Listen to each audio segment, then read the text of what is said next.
Hello, and thank you for joining me for Bridging Cultures with Books. My name is Jacqueline Tasker, and I'm excited to share with you a bit about international children's books and how you can incorporate them into your library.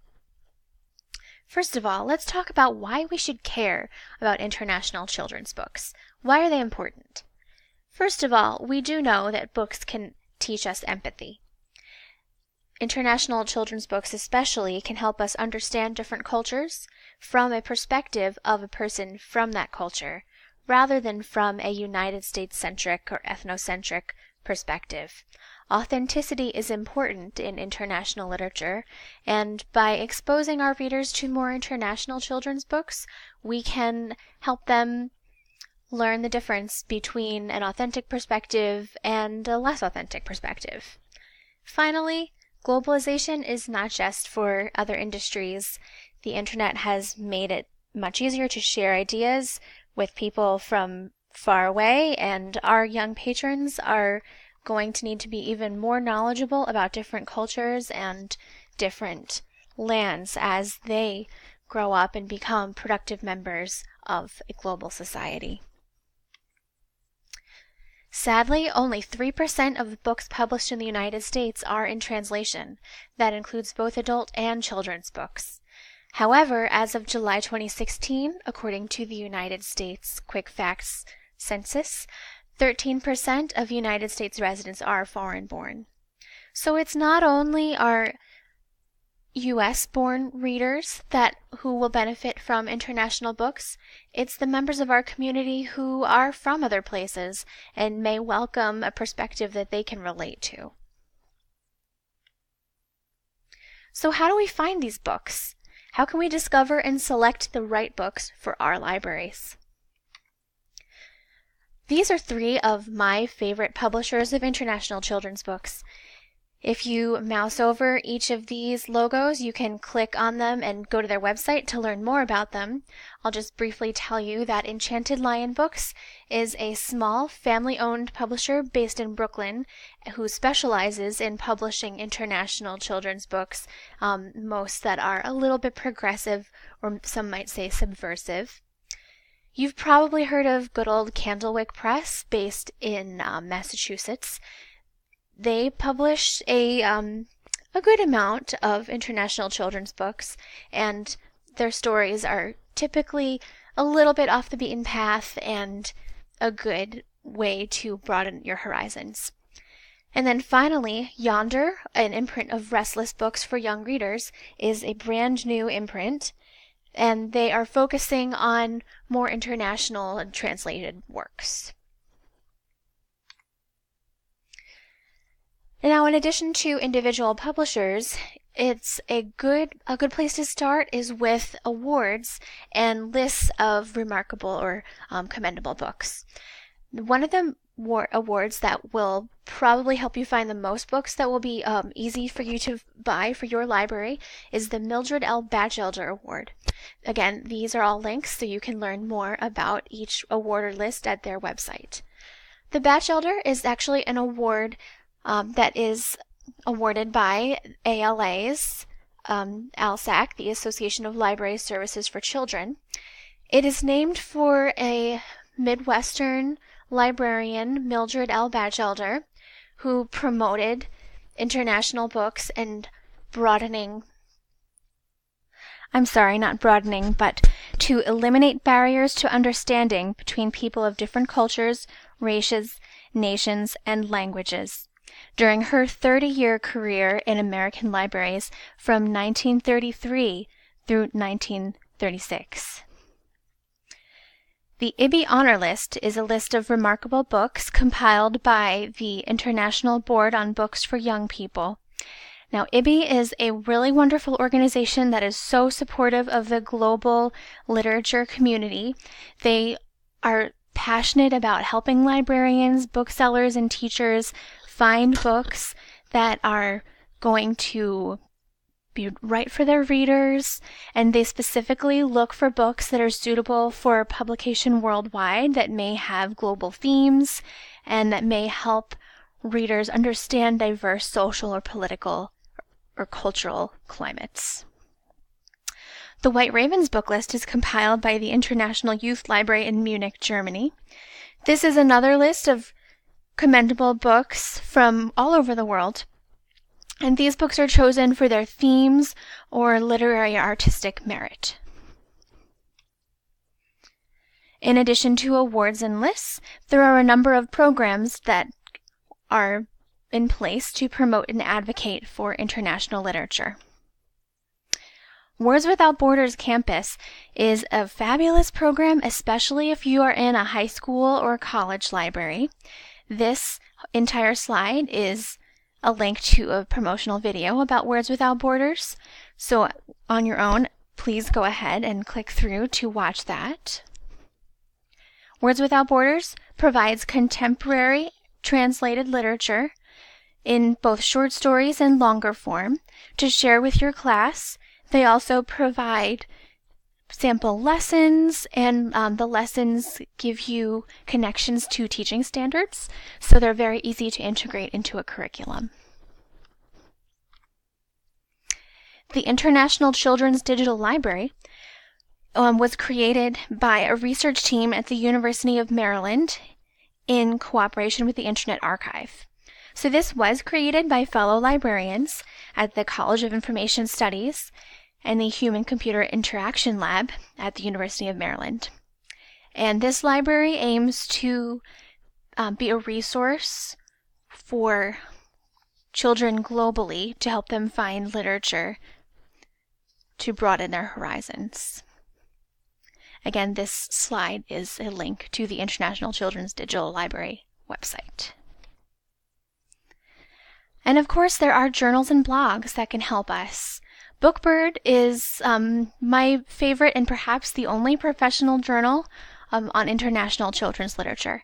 It's a publication of IBI, and they provide reviews, features, and really great content. This is a blog, Chinese Books for Young Readers, that is written by 3 different contributors. Helen Wang, based in the UK, Anna Gustafsson Chen, based in Sweden, and Minji Chen, based in the USA, actually in Princeton, New Jersey, at the Kotzen Library for Children. I like this blog because not only do they feature literature, but they discuss cultural issues in China, and they visit China often and have pictures and stories of their experiences with children. I think that this would be a great blog not only for us to learn more about the community, but to share with our students so that they might see how students their age in another country live and go to school. Finally, Words Without Borders has an online magazine that features a lot of contemporary international literature and reviews, a lot of great content.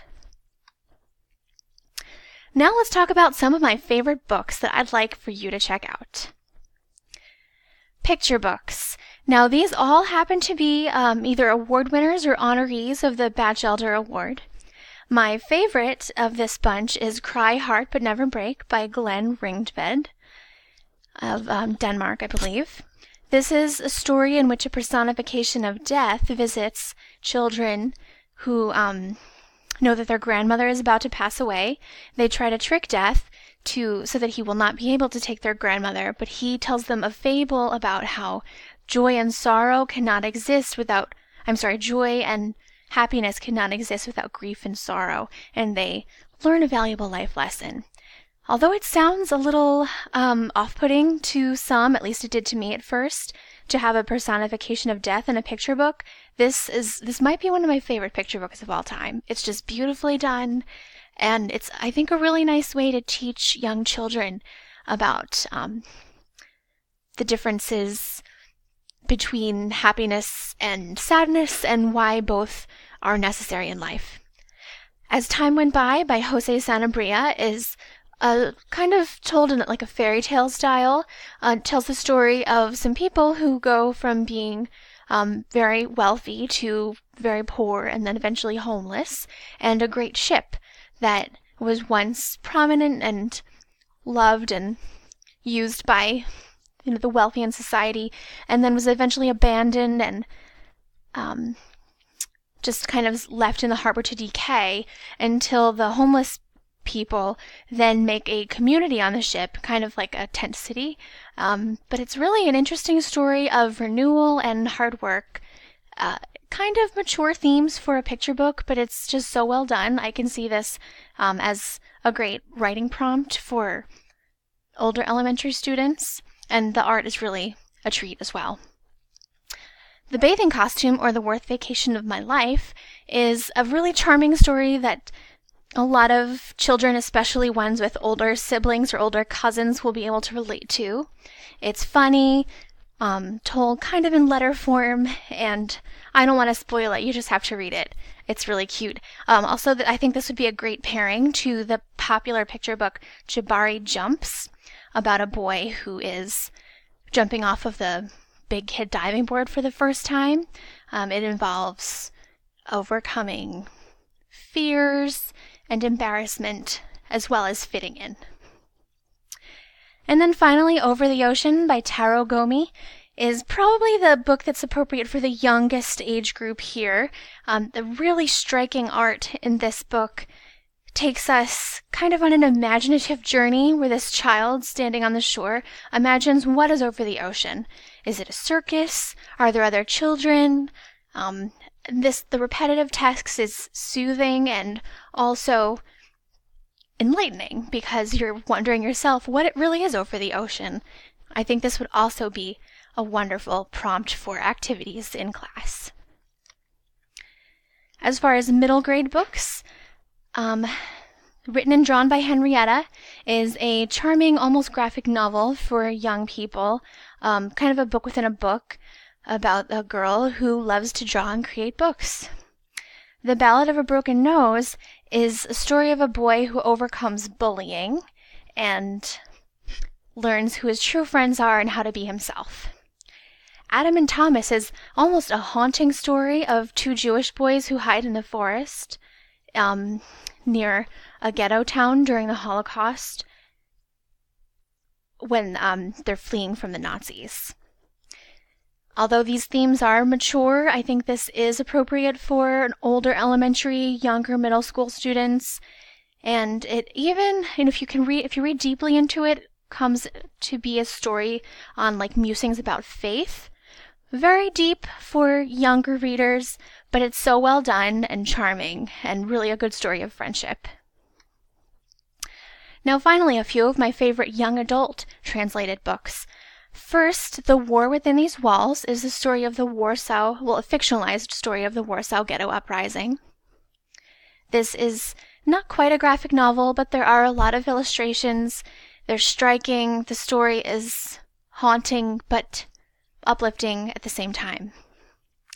Nothing by Jane Teller is almost an existential exploration of a group of young teenagers who are trying to show what gives life meaning for them. This book will challenge your sensibilities, and it's definitely shocking at times, but it's really very different from young adult literature that's published in the US, and I think that some young adults will find it intriguing and almost refreshing. Finally, A Game for Swallows is a graphic novel that tells the story of the Beirut Civil War, or the Lebanon Civil War, in the early 1980s. This entire graphic novel takes place on one night as members of an apartment building shelter from a bombing. And although the themes of war, loss, death are very heavy, the protagonists and the ones telling the story are young children. So it's really interesting the way people's backstories are told and how they all come together and have hope in spite of this almost hopeless civil war. Thank you for joining me. I hope you've learned a bit about international children's books, and please do let me know if you have any questions. I would love to hear more from you.